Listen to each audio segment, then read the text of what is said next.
6 a.m. The sun's barely up. I'm out in my vineyard, boots soaked with dew, checking the vines my family's worked since 1987. Then I hear tires on gravel. 3 people in bright yellow security vests, fake badges gleaming, march straight into my rows like they own the place. They're measuring my trellises, taking photos, trampling my grapes. The leader, blonde bob, clipboard, nails so perfect they could slice bread, stops right in front of me.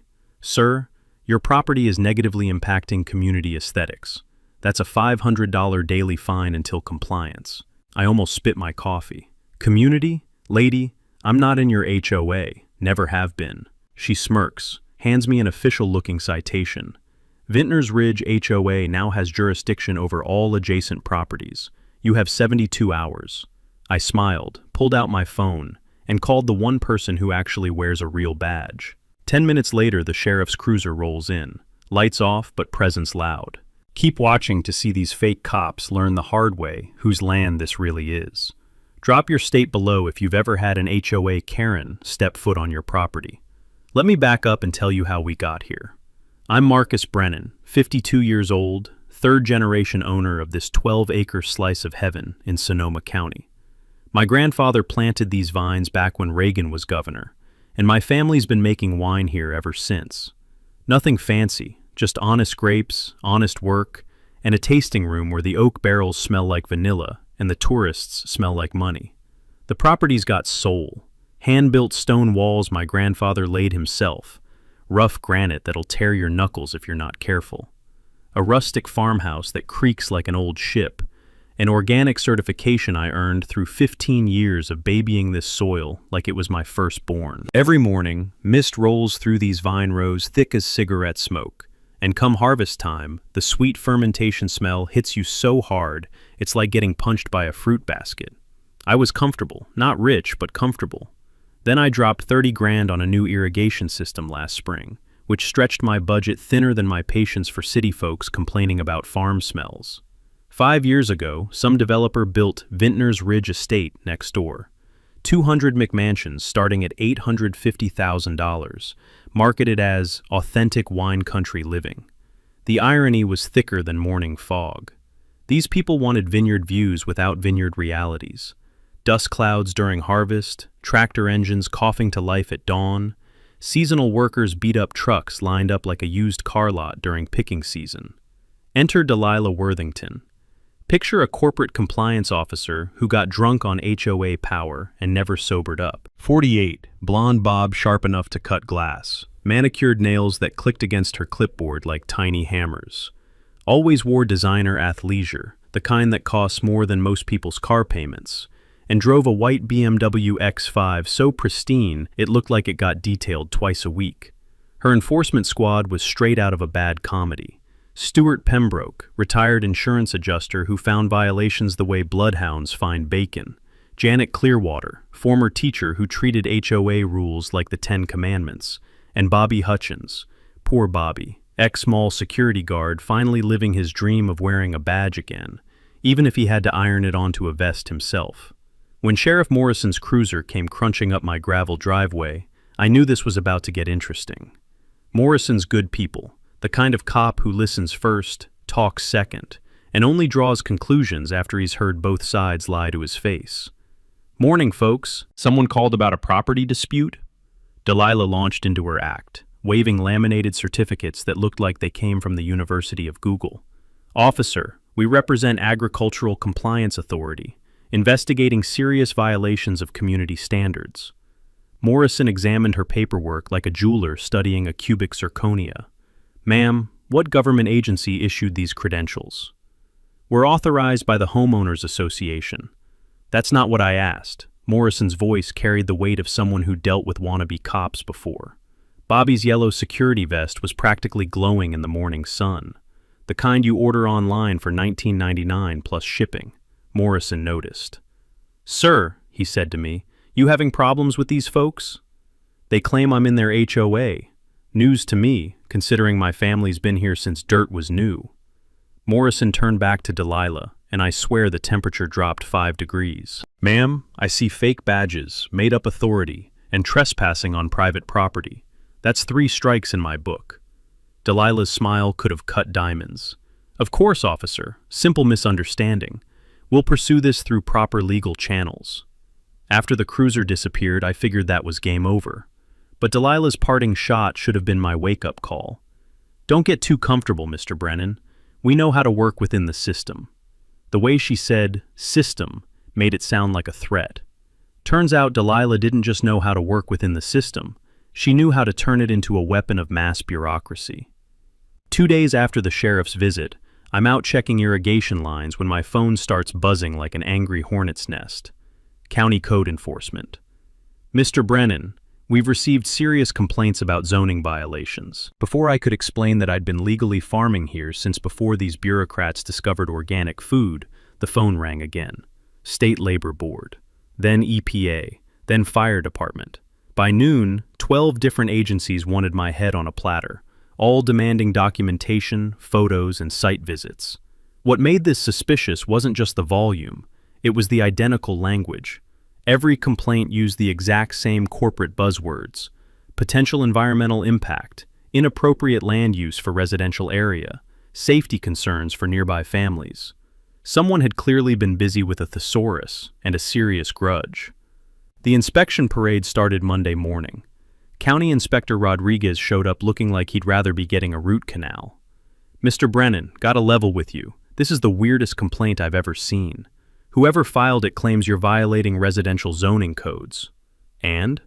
You're zoned agricultural, have been since Carter was president. I remembered reading about this exact situation in a Farm Bureau newsletter last year. Developers trying to use bureaucratic harassment to force out established farms. The article had mentioned something about California's Right to Farm Act, protecting operations like mine from exactly this kind of nonsense. Apparently, if you were farming first, you get legal priority over neighbors who move next door and then complain about farm sounds and smells. Good to know I had some legal backup. Tuesday brought the fire marshal, expecting to find violations threatening those precious McMansions. Instead, he found equipment storage that exceeded state safety standards.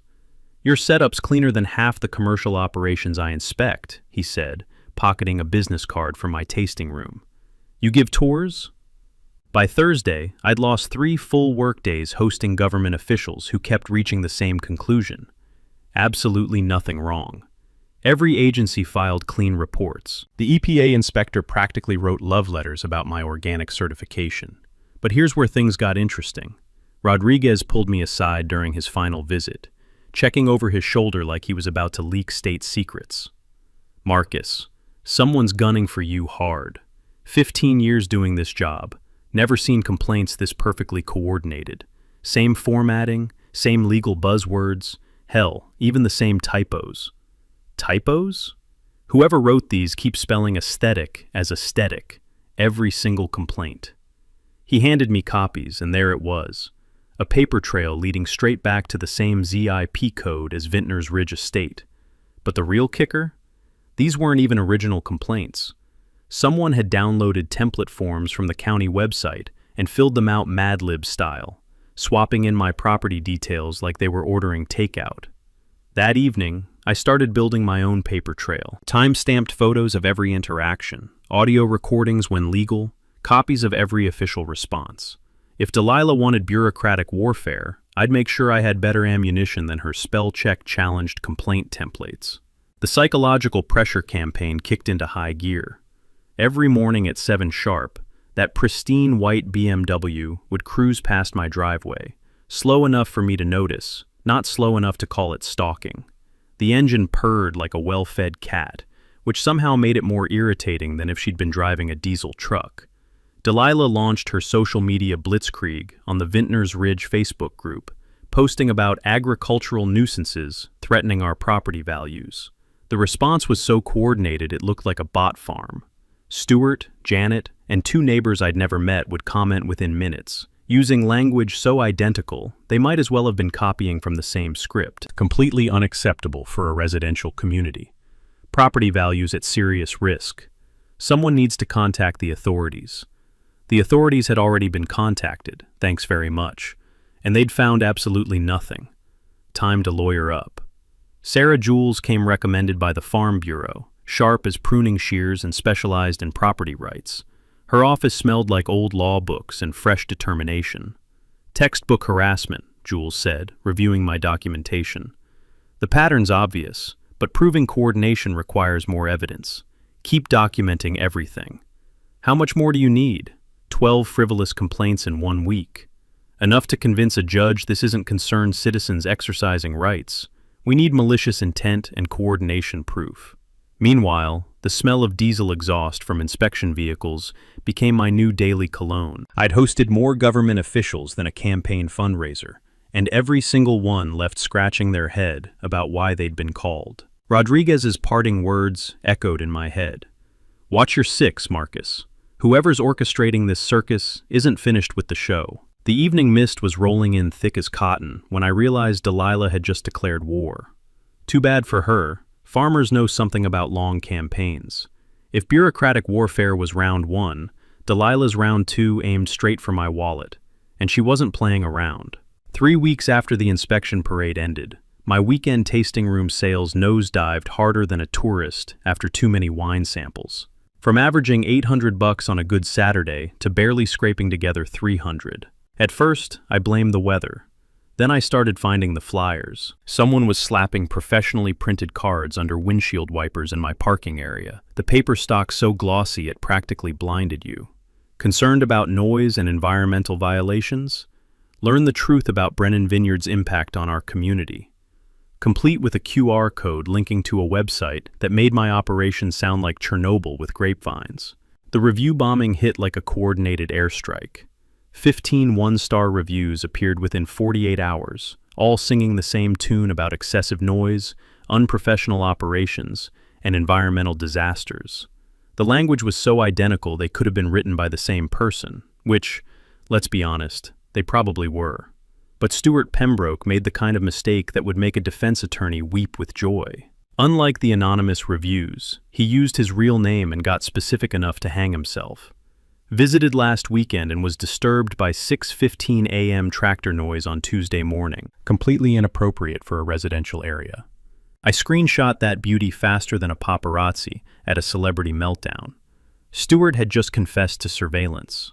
Nobody knows my Tuesday morning tractor schedule unless they're watching my property like it's must-see TV.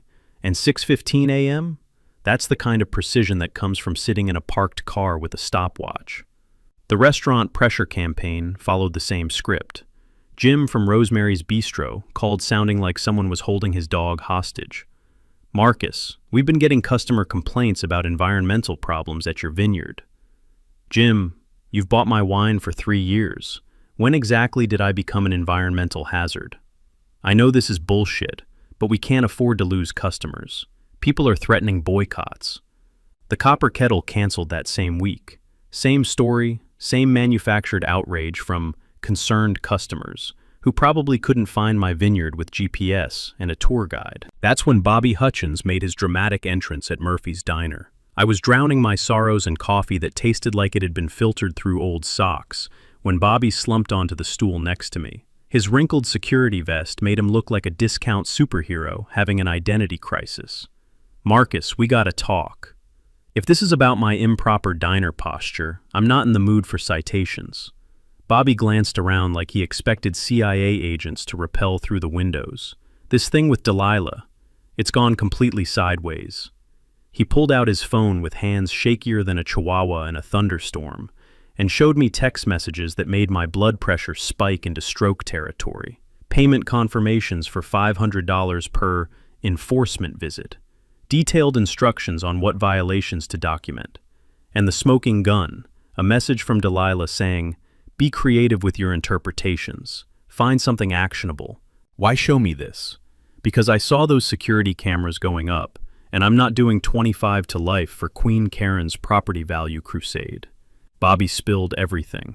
Delilah was planning federal involvement, claiming my operation threatened public safety. She'd contacted the EPA about groundwater contamination, and was researching OSHA violations for seasonal worker conditions. That weekend, I installed a security system that would make the Pentagon jealous. 6 motion-activated cameras with infrared capability, cloud storage, and enough resolution to count nose hairs from 50 yards. If Delilah wanted surveillance games, I'd show her how professionals play. The cameras delivered gold within a week. Daily footage of Delilah's reconnaissance missions, that spotless BMW crawling past at exactly 7 a.m., stopping long enough for photo sessions, then speeding off like she was fleeing a crime scene. Better yet, I caught Janet Clearwater trespassing after dark, photographing my equipment storage from inside my property line. Frank Rodriguez dropped by during harvest prep, reeking of motor oil and carrying neighborhood intelligence that explained everything. "Marcus, you know that development's bleeding money like a gut-shot deer, right?" "How bad?" "3 builders suing each other over foundation problems. Half the houses are sinking, and property values are in free fall. Delilah owes more on her mortgage than her house is worth by 50 grand, easy." Suddenly, her desperation campaign made perfect sense. My vineyard's continued success highlighted their development's failures. If she could force me out or tank my reputation, maybe she could salvage her investment before the bank came calling. Sarah Jules reviewed my evidence pile with the enthusiasm of a prosecutor finding DNA on a murder weapon. "This coordinated review campaign creates immediate legal liability," she explained. "When multiple people conspire to post false statements damaging business reputation, each participant becomes liable for defamation per se." Translation: I didn't need to prove specific damages. The fake reviews were proof enough. The sweet smell of grape fermentation filled the evening air as I walked my newly secured perimeter. Delilah had made this war personal, forgetting one crucial fact about farmers. We've been dealing with pests since agriculture was invented. August in wine country is make or break time. 1 week of inadequate watering during the pre-harvest heat wave, and you can kiss $80,000 worth of grapes goodbye.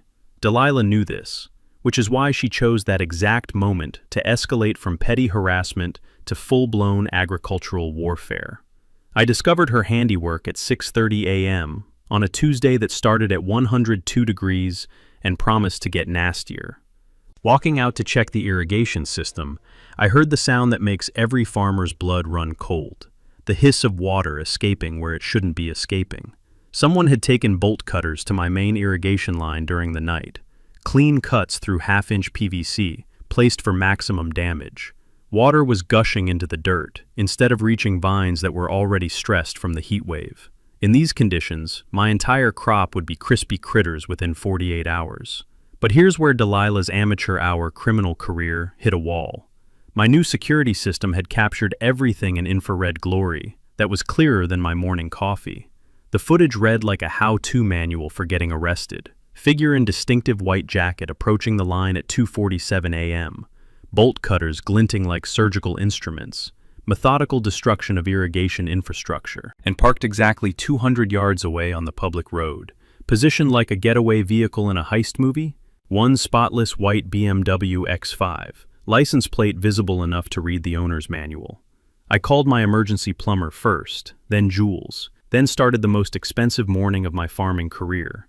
Diesel pumps growling like mechanical dragons, 500-gallon tanks that cost more per day than most people's rent, and a crew working around the clock to hand water 20 acres of thirsty vines. $3,000 to save an $80,000 harvest, the kind of math that makes your wallet weep. The smell of diesel exhaust mixed with panic sweat as I coordinated the emergency response, but the community rallied like we were fighting a wildfire. Frank Rodriguez arrived with his spare pump before I finished explaining the situation. Maria Santos brought portable tanks that smelled like they'd been storing wine instead of water. By noon, half the valley's vintners had contributed equipment or volunteer labor. When someone messes with one farmer, they mess with all of us, Frank said, connecting hoses with the efficiency of a pit crew. Apparently, agricultural solidarity runs deeper than property lines. My plumber, Dave Kim, photographed the damage with forensic precision. "Whoever did this studied your system," he said, pointing to the strategic placement of each cut. "This wasn't random vandalism. This was surgical sabotage designed for maximum impact." While we scrambled to save the harvest, my cameras kept rolling, and they captured something beautiful. Delilah making 3 separate drive-bys to admire her destruction. Each pass slower than the last, like she was touring a crime scene she'd personally choreographed. The third pass, She actually stopped and took photos with her phone. Evidence of evidence gathering. Bobby's panicked phone call came that afternoon, his voice shakier than a paint mixer in an earthquake.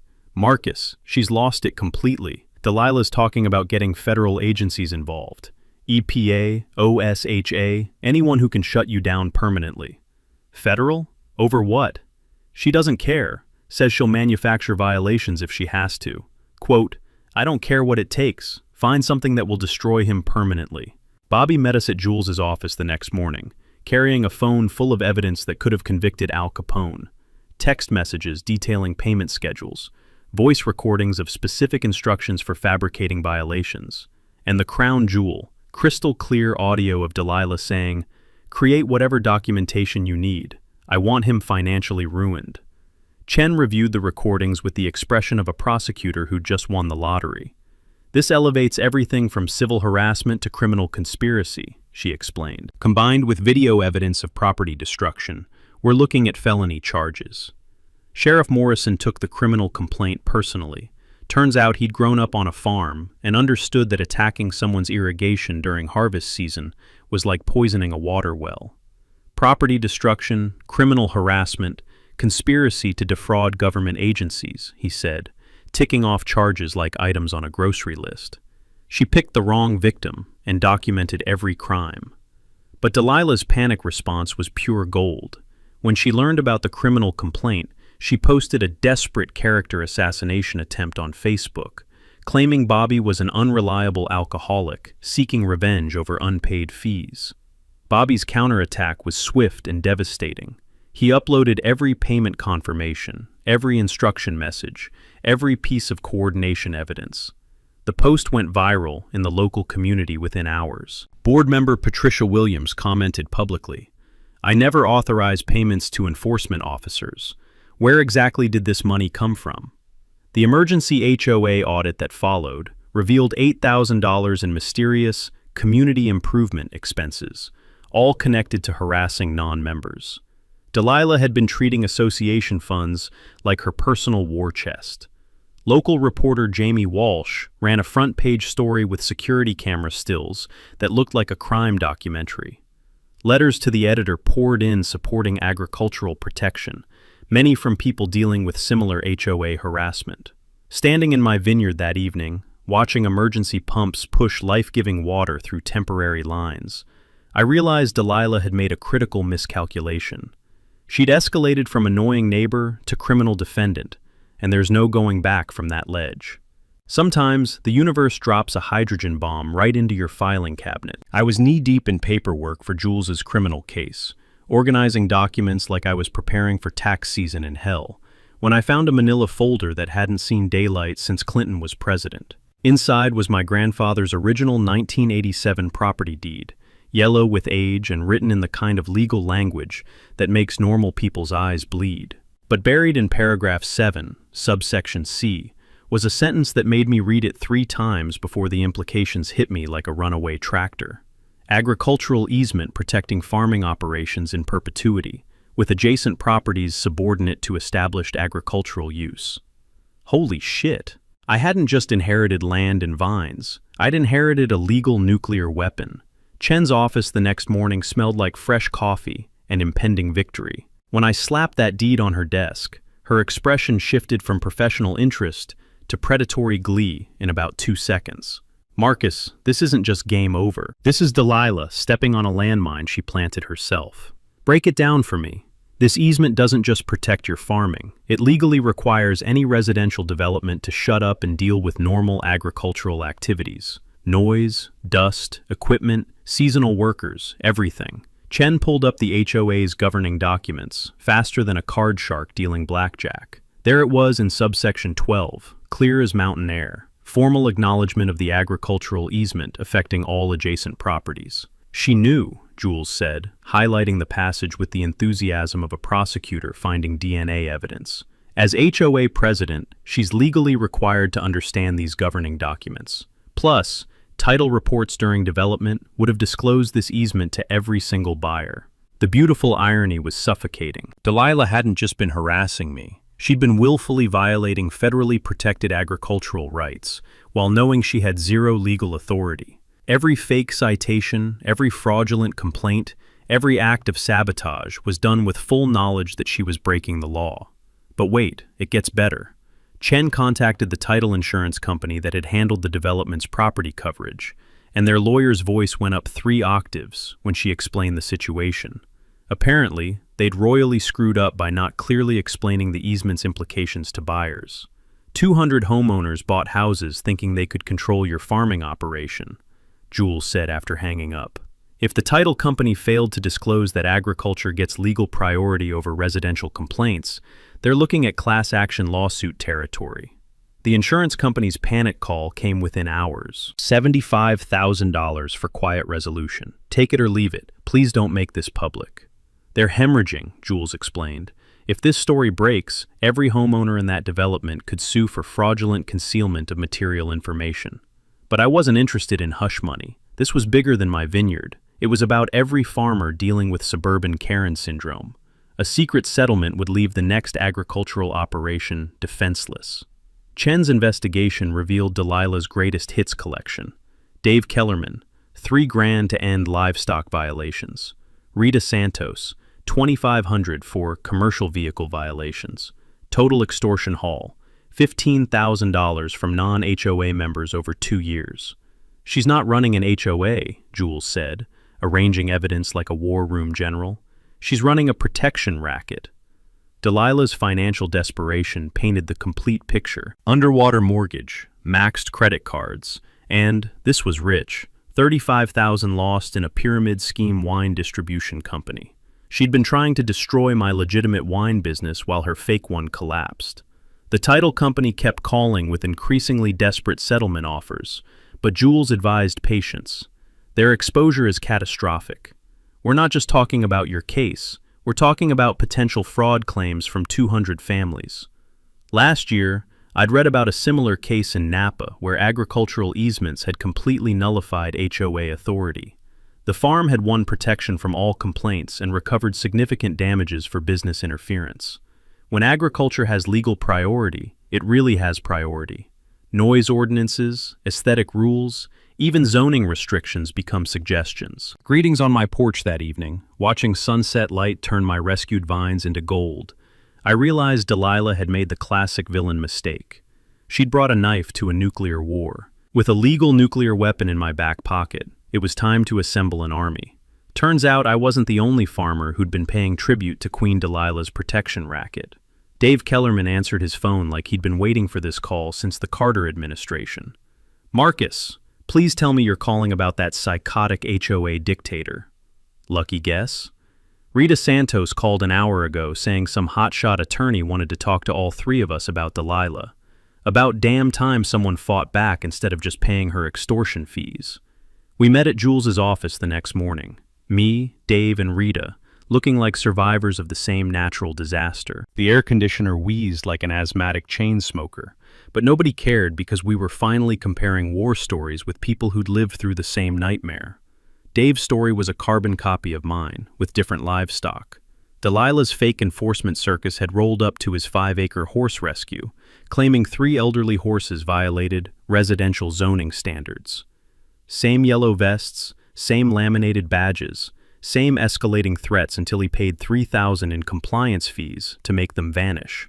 Rita's landscaping business had gotten the identical treatment. Delilah targeted the work trailer parked on Rita's own property, manufacturing commercial vehicle violations that somehow required $2,500 to resolve. Same playbook, same settlement pressure, same relief when the harassment stopped after payment. It's like she studied a manual for small-time organized crime, Jules said, spreading our documentation across her conference table with the precision of a general planning D-Day. Fake authority, escalating pressure, settlement amounts calculated to be cheaper than fighting. But here's what made our coalition beautiful: shared legal firepower and tripled evidence. Jules represented all 3 of us under one coordinated strategy, splitting her $25,000 fee 3 ways while multiplying our collective leverage. Our combined documentation transformed individual harassment cases into a RICO-worthy criminal conspiracy. The evidence mountain we'd assembled could have buried a small courthouse. 47 video incidents across 3 properties, 23 audio recordings of threats and fabricated violations, 35,000 in documented financial damages, plus government agency responses confirming 0 actual violations anywhere. Chen contacted local investigative reporter Jamie Walsh, who'd been tracking HOA abuse cases throughout Northern California like a bloodhound following corruption trails. Walsh's preliminary research revealed that Delilah's tactics were spreading. Similar harassment campaigns were targeting rural operations across 3 counties.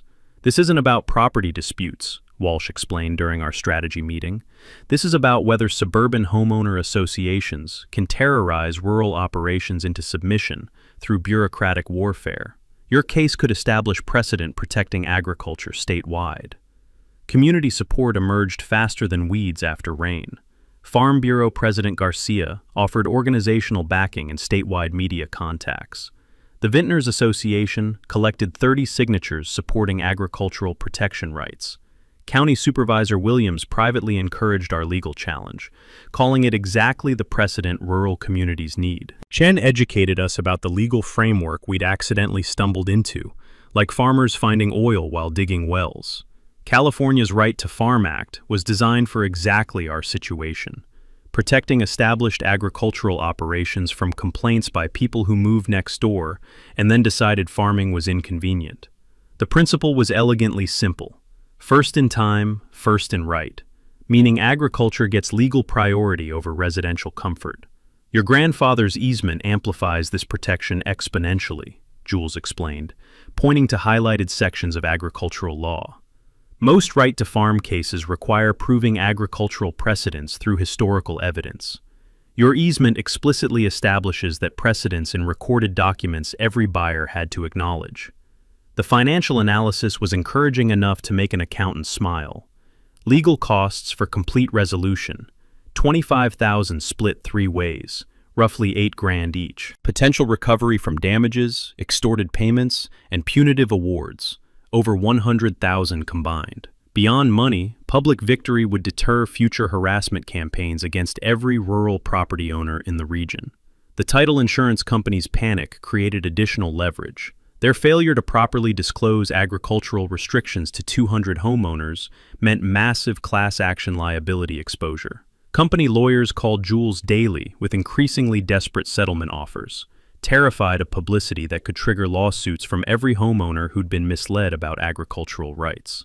They're more afraid of headlines than damages, Jules said after declining another settlement.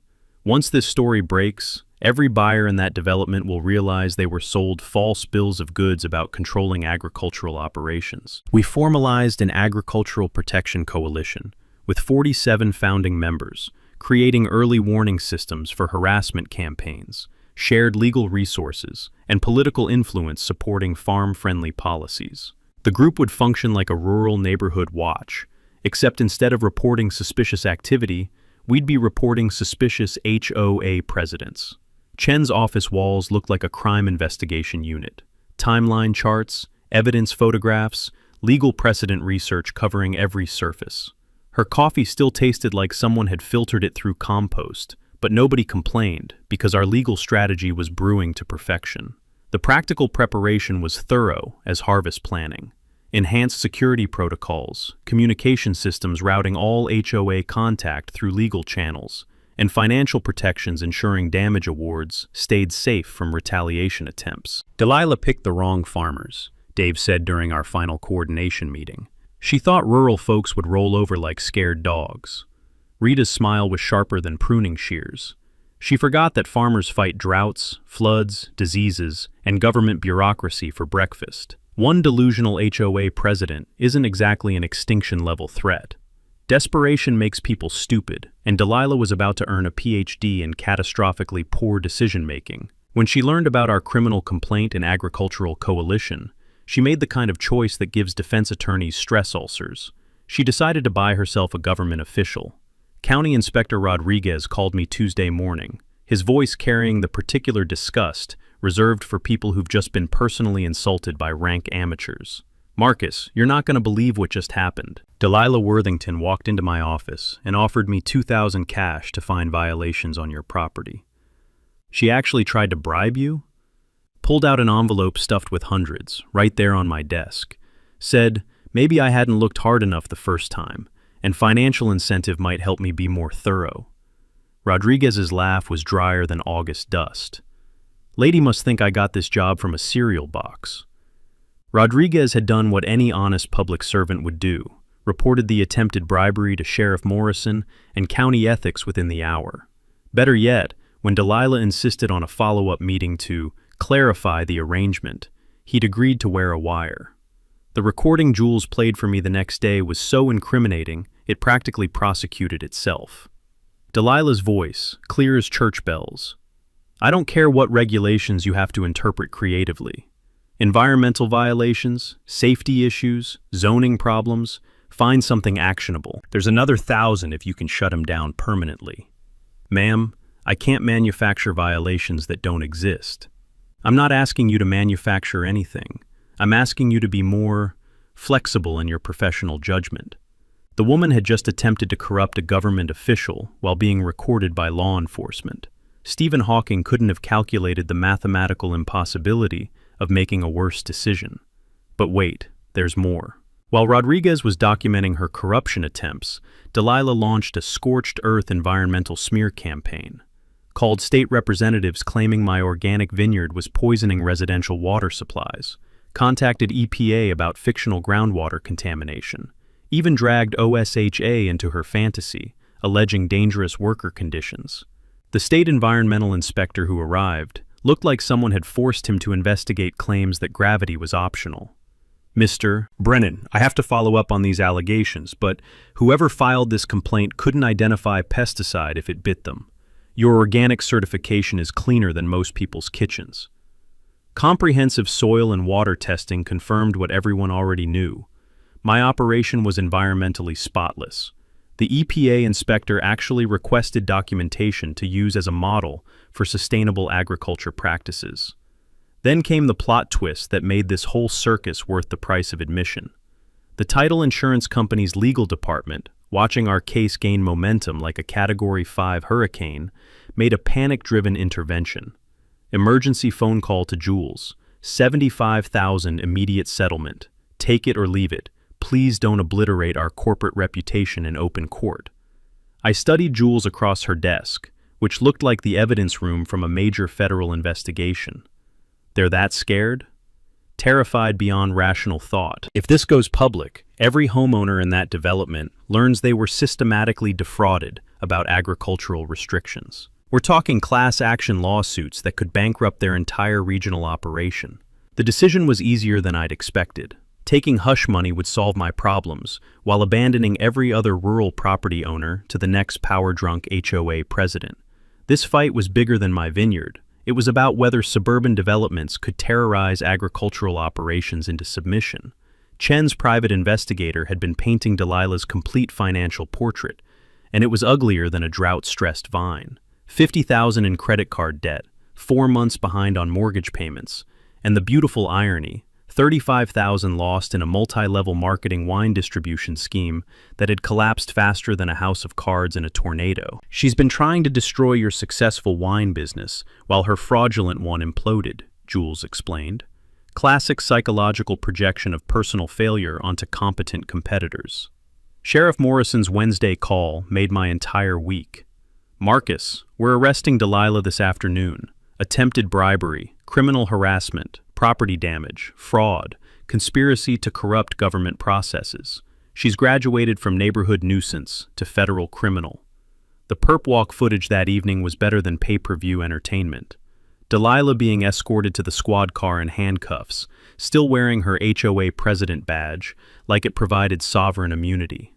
Every local news station led with HOA president arrested for corruption and harassment. Bail set at $25,000, apparently maxed out her remaining credit limits. Her court-appointed attorney looked fresh out of law school, and about as experienced with criminal defense as I was with quantum physics. The HOA's emergency board meeting was pure entertainment. Vice President Thompson demanded Delilah's immediate resignation, while members competed to distance themselves from her criminal enterprise. Forensic accounting revealed $23,000 in unexplained expenditures, including payments to fake enforcement officers and contractor kickbacks that would make organized crime blush. Delilah's enforcement army abandoned ship with the speed of roaches when lights come on. Stewart resigned immediately, claiming deception about authority. Janet lawyered up, insisting she'd only documented legitimate concerns. Bobby was already singing to prosecutors like a canary with a recording contract. The crisp evening air carried the sweet smell of successful fermentation as I walked property lines that had become a crime scene in reverse. Evidence of harassment captured by my cameras would soon become evidence of justice in courtrooms. Delilah had forgotten Sun Tzu's basic rule. When you're in a hole, stop digging. Instead, she'd grabbed dynamite and lit the fuse. With Delilah in handcuffs and her corruption exposed, any rational person would have hired a lawyer, kept quiet, and prayed for mercy. But Delilah had left rational in her rearview mirror, somewhere around the irrigation sabotage. Her first brilliant move was posting bail using her 70-year-old mother's retirement fund. Her second masterpiece was ignoring her court-appointed attorney's explicit instructions to shut up, instead running the HOA from jail through increasingly deranged phone calls that the county was legally required to record. The jailhouse recordings Jules obtained through discovery were so self-incriminating they practically prosecuted themselves. Delilah's voice echoing through concrete corridors. Find alternative enforcement methods. Explore federal regulatory options. I don't care what it takes. Shut down that vineyard permanently. She was literally coordinating continued harassment from a county jail cell, apparently convinced that handcuffs were just a fashion accessory and criminal charges were suggestions. But here's where the story gets beautiful. A whistleblower emerged from inside the title insurance company, Maria Gonzalez, a title agent who'd been sitting on explosive documents for 5 years, waiting for someone brave enough to take on corporate fraud. They knew about your agricultural easement from day one, Maria told us during a meeting in Jules's office, which now smelled like coffee and impending corporate apocalypse. I flagged the disclosure requirements, and my supervisor told me to bury the easement information in subsection 47 of the title reports. Subsection 47? Legal gibberish so dense that even attorneys need translators. Buyers would never find agricultural restrictions hidden in that bureaucratic maze. The email evidence Maria provided read like a manual for systematic fraud. Company executives discussing strategies to minimize agricultural easement disclosures to avoid scaring off potential buyers. Deliberate plans to hide farming protections in language so complex that Harvard law graduates would need GPS to navigate it. This isn't negligent disclosure, Jules said, spreading the emails across her desk like cards in a winning poker hand. This is industrial-scale consumer fraud with federal implications. The FBI's white-collar crime unit took interest faster than vultures spotting roadkill. Wire fraud, interstate conspiracy, systematic deception of federal housing programs. The title company had managed to transform a local harassment case into a federal criminal investigation worthy of organized crime prosecutions. Meanwhile, Delilah's HOA kingdom was imploding, with the structural integrity of a sandcastle in a tsunami. The forensic audit revealed financial misconduct that would have impressed medieval tax collectors. $45,000 in vanished expenditures, vendor kickbacks totaling $12,000, invoices for services that existed only in Delilah's imagination. Board member Patricia Williams issued a public statement that read like a corporate confession. We are horrified to discover the extent of financial irregularities and criminal activities conducted under previous leadership. The association is cooperating with all law enforcement agencies and will pursue full restitution of misappropriated funds. 3 separate lawsuits demanded return of dues spent harassing non-members instead of maintaining community amenities. The HOA's insurance company canceled coverage, leaving the association legally naked during maximum liability exposure. But Delilah's final act of self-destruction deserves a place in legal history textbooks under What Not to Do While Under Criminal Indictment. From her jail cell, she called the Sonoma County Tribune and gave an interview that would have made Johnny Cochran weep. I was protecting property values for hard-working families, she declared, apparently unaware that confessing to conspiracy while wearing orange jumpsuit wasn't brilliant legal strategy. Marcus Brennan's operation was threatening investment security for 200 households. The article ran with photos of cut irrigation lines and fake enforcement officers under the headline, "Jailed HOA President Defends Criminal Campaign." Legal experts quoted called her statements prosecutorial Christmas morning, wrapped in defendant stupidity. Chen filed motions, including jailhouse recordings and newspaper confessions, as evidence in our civil case. "She's building our case better than we could," Jules laughed, organizing Delilah's self-incriminating statements like a greatest hits album. She's convicted herself and volunteered to pay damages. My vineyard had become ground zero for agricultural rights advocacy. Law professors brought students to study the case. Agricultural groups from Texas to Oregon requested information about forming protection coalitions. The Wine Institute featured our story as their lead article about agricultural easement protections. I remembered reading about RICO statutes during my research, how systematic criminal enterprises could face decades of federal prison time when patterns of illegal activity generated revenue. Delilah's operation had crossed every line, from harassment to racketeering, with documentation that would make prosecutors salivate. Business was exploding beyond imagination. Publicity had transformed my modest tasting room into agricultural tourism destination. Online club membership hit 400 supporters who wanted to back family farming against suburban terrorism. The rich smell of successful fermentation filled autumn air as I walked property lines that had become a monument to agricultural protection. Every grape cluster represented 3 generations of legitimate farming, plus future protection for operations not yet planted. Delilah's foreclosure notice appeared in legal advertisements the following week. Her criminal attorney was begging prosecutors for plea negotiations to avoid federal charges carrying 20-year minimums. She'd violated Sun Tzu's most basic wisdom: when your enemy is destroying themselves, get out of the way. Instead, she'd provided gasoline and matches for her own immolation. Pure performance art in self-destruction. The county board hearing was scheduled for a Thursday evening in November, and by 6 p.m., the main hearing room was packed tighter than grapes in a harvest bin. 200 residents had shown up: farmers, vintners, small business owners, and enough angry homeowners to fill a small stadium. The air buzzed with anticipation thick enough to cut with pruning shears. 3 television stations had cameras rolling. 2 newspapers had reporters with notepads ready. The county's government access channel was broadcasting live to anyone with cable and a sense of justice. This wasn't just a hearing, it was agricultural theater with real consequences. The agenda item read simply, "Agricultural protection and property rights in rural residential interface areas." But everyone in that room knew we were really here to decide whether suburban homeowner associations could terrorize family farmers into submission through bureaucratic warfare.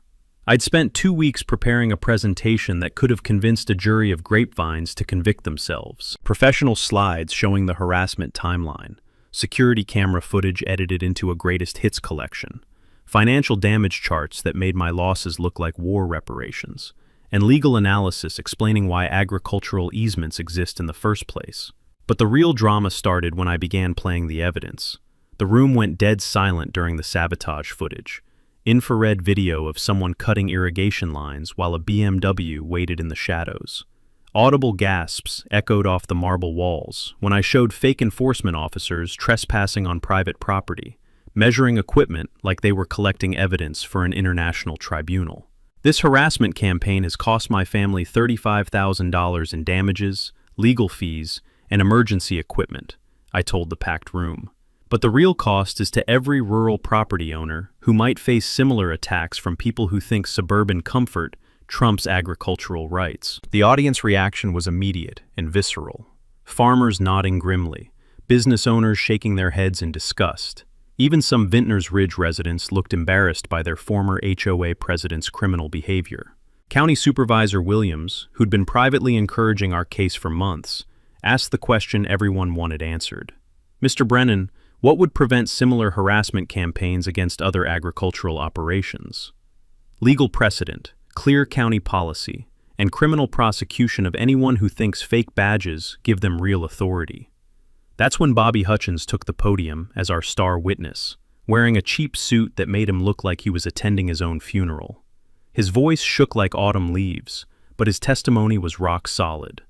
"Delilah Worthington paid me $500 for each enforcement visit," he said, pulling out his phone. "I've got text messages coordinating every fake citation, every fraudulent complaint, every piece of this conspiracy." He read actual messages. "Find anything actionable. Be creative with interpretations. I want documentation that will shut him down permanently." Then, Bobby played the audio recording that made the entire room lean forward. Delilah's voice saying, "I don't care what regulations you have to bend. Find something that destroys his operation permanently." The audience reaction was immediate and angry. Someone in the back shouted, "That's criminal conspiracy." Others started calling for her prosecution. Supervisor Williams had to use his gavel to restore order. Sheriff Morrison took the podium next, his presence commanding the kind of respect that comes with an actual badge, backed by actual authority. The sheriff's department has filed multiple felony charges against Delilah Worthington: attempted bribery of government officials, criminal harassment, property destruction, fraud, and conspiracy to corrupt official proceedings. He detailed the scope of her criminal enterprise: fake enforcement officers, fraudulent government complaints, systematic extortion of rural property owners, and attempted corruption of county inspectors. This isn't neighbor disputes. This is organized criminal activity targeting agricultural operations. But here came the moment that made 8 months of harassment worth every sleepless night. Delilah showed up. Against her attorney's desperate advice, wearing an orange jumpsuit and handcuffs, she'd somehow convinced the court to let her address the hearing. The woman was apparently determined to finish destroying her life in the most public way possible. "I was protecting property values for 200 families, she declared, her voice echoing through the silent room like a confession at trial. Marcus Brennan's agricultural operation was threatening the investment security of an entire community. The hostile reception was immediate and overwhelming. Boos, catcalls, and enough angry voices that deputies moved closer to the podium. Several dozen people walked out in disgust, but I stayed to watch her complete her self-destruction on live television. Then came my mic drop moment. "My family has farmed this land for 3 generations, I said, standing at the podium while Delilah was escorted back to jail. "We've survived drought, frost, economic collapse, and plant diseases.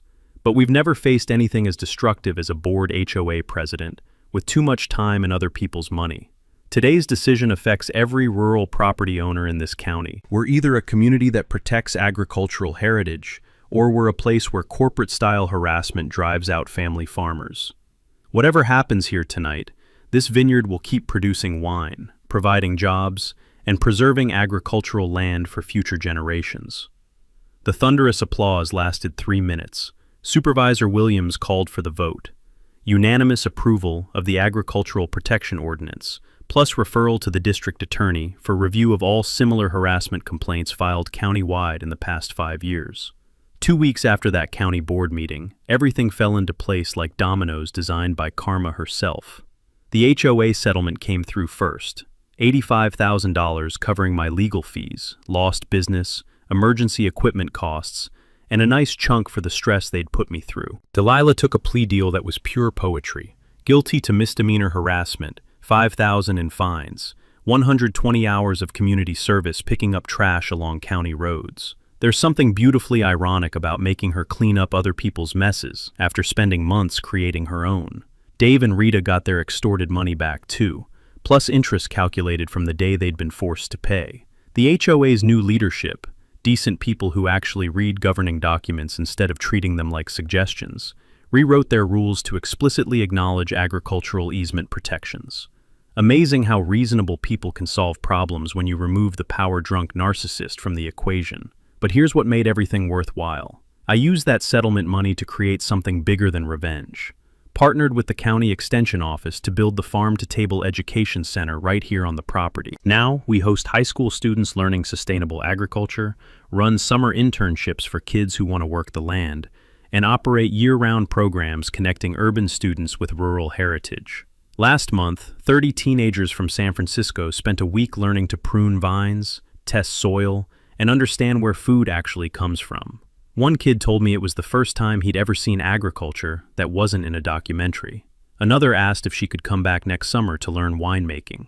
That's the future right there. City kids discovering that farming isn't just something that happens to other people. The harassment taught me something unexpected about community strength. When word spread about Delilah's criminal campaign, neighbors I'd barely talked to showed up with equipment, volunteer labor, and moral support. Local vintners rallied around agricultural protection, like we were defending the Alamo. Even county supervisors, who usually move slower than geological formations, fast-tracked ordinances protecting rural property rights. As for Delilah, well, karma operates on its own schedule, but it's remarkably thorough. Her house went into foreclosure 3 months after the plea deal. Turns out when you're underwater on your mortgage and spending association funds on fake enforcement schemes, financial reality catches up faster than bad news. She moved to that Arizona rental permanently, though I heard through agricultural community gossip that she's trying to start a property management company there. God help those homeowners. Apparently, some people never learn from their mistakes. The vineyard's thriving beyond anything I could have imagined during those dark months of harassment. That 2019 vintage, the one we almost lost to sabotage, became our bestseller once the story got out. Funny how adversity can make grapes stronger, just like it makes farmers more determined. We've got a wine club with over 400 members now. Most of them people who heard our story and wanted to support family farming against corporate-style intimidation. The tasting room hosts agricultural protection fundraisers twice a year, and we've become a destination for agritourism that actually educates people about farming, instead of just selling them Instagram opportunities. The coalition we started now includes 63 rural property owners across Northern California, and we've prevented 4 other harassment campaigns before they escalated to legal warfare. Chen tells me she's handling 8 similar cases now, all using our precedent as legal foundation. 3 other states have adopted versions of our agricultural protection strategies. The title insurance company paid an undisclosed settlement to avoid class action lawsuits from 200 homeowners who'd been misled about agricultural restrictions. Last month, the county named the new Agricultural Protection Ordinance after me, the Marcus Brennan Agricultural Protection Act. Feels surreal seeing your name on legislation, but the important thing is protection for every family farmer who might face the next entitled HOA president with too much time and other people's money. Every morning, I walk through those vine rows with my coffee, listening to birds and watching mist roll through valleys that have been growing grapes since before suburbs existed. The security cameras are still there, but mostly they record wildlife and the occasional tourist taking photos. The irrigation system works perfectly, the soil's healthier than ever, and the next generation is learning that farming isn't just a job, it's stewardship of land and community. If you've got an HOA horror story that makes Delilah look reasonable, drop it in the comments. I read every single one, and some of your tales make my harassment look like gentle encouragement. And if you enjoyed watching a petty tyrant get exactly the justice she deserved, hit that subscribe button. I've got 3 more HOA revenge stories coming this month, and trust me, they're even crazier than this one.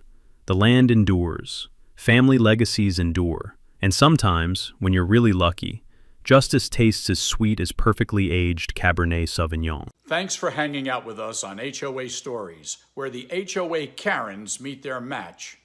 If this story had you cheering or cringing, go ahead and like the video, drop a comment with your reaction, and hit subscribe so you're ready for the next wild HOA tale.